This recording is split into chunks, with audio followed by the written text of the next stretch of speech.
পুরা ক্যাম্পাস অন্ধকার এখানে হচ্ছে যে কোনো কিছু হইতে পারে। এখন আমাদের উপর আরও হামলা হওয়ার আশঙ্কা রয়েছে।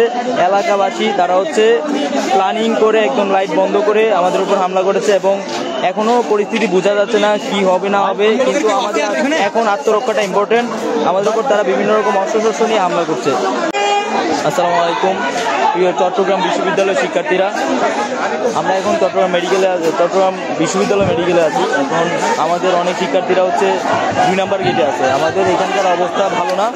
আমাদের এই চট্টগ্রাম বিশ্ববিদ্যালয়ের যে জোবরা গ্রাম আছে সেই এলাকাবাসী আমাদের শিক্ষার্থীদের উপর অতর্কিত হামলা করেছে এবং আমাদের প্রায় 10-15-20 জন অলরেডি আহত, আরও অনেকে আশঙ্কাজনক আছে।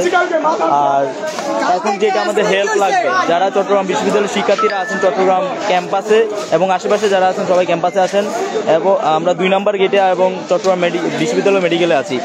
পাশাপাশি আমাদের ঠান্ডা পানি এবং বরফ লাগবে, ঠান্ডা পানি অথবা বরফ লাগবে। আপনারা ঠান্ডা পানি অথবা বরফ ম্যানেজ করতে পারলে সরাসরি হচ্ছে হসপিটালে চলে আসবেন, চট্টগ্রাম বিশ্ববিদ্যালয় মেডিকেলে চলে আসবেন। তাছাড়া এখন যেটা ইম্পর্টেন্ট, সবাই হচ্ছে চট্টগ্রাম বিশ্ববিদ্যালয়ের 2 নম্বর গেটে আসেন আর চট্টগ্রাম বিশ্ববিদ্যালয় মেডিকেল সেন্টারে আসেন। আমরা সবাই এখানে আছি। আমাদের উপর আরও হামলা হওয়ার আশঙ্কা রয়েছে।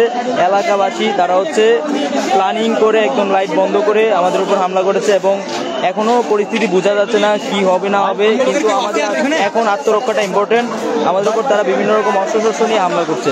তো চট্টগ্রাম বিশ্ববিদ্যালয়ে যারা আছেন দ্রুত সময়ের মধ্যে আপনারা চট্টগ্রাম বিশ্ববিদ্যালয় মেডিকেল সেন্টারে এবং 2 নম্বর গেটে আসেন। আমাদের এখানে অনেক ভাইরা আহত হয়েছে, অনেকে হচ্ছে পানি দরকার এবং হচ্ছে আমাদের বরফ দরকার, পানি বরফ এবং পরিবহন দরকার। আমাদের এখানে পরিবহনের সংকট আছে, পানি দরকার, বরফ দরকার। আর কেউ যদি উপর মহলে যোগাযোগ করতে পারেন।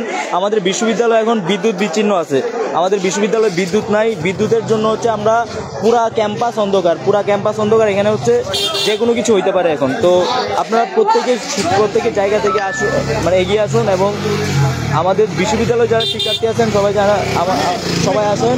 পাশাপাশি হচ্ছে আমরা প্রশাসনের সাথে যোগাযোগ করার চেষ্টা করেছি, আমার প্রবিসি অ্যাডমিনের সাথে কথা হয়েছে, কিন্তু প্রক্টর একজনকে এখন আমরা পাই নাই এখন পর্যন্ত। আমি পুলিশের সাথে কথা বলেছি হাটাজারি থানায়, কিন্তু পুলিশ ওয়েল রেসপন্স করে নাই। তো দ্রুত সময়ের মধ্যে পরিস্থিতি নিয়ন্ত্রণটা ইম্পর্টেন্ট।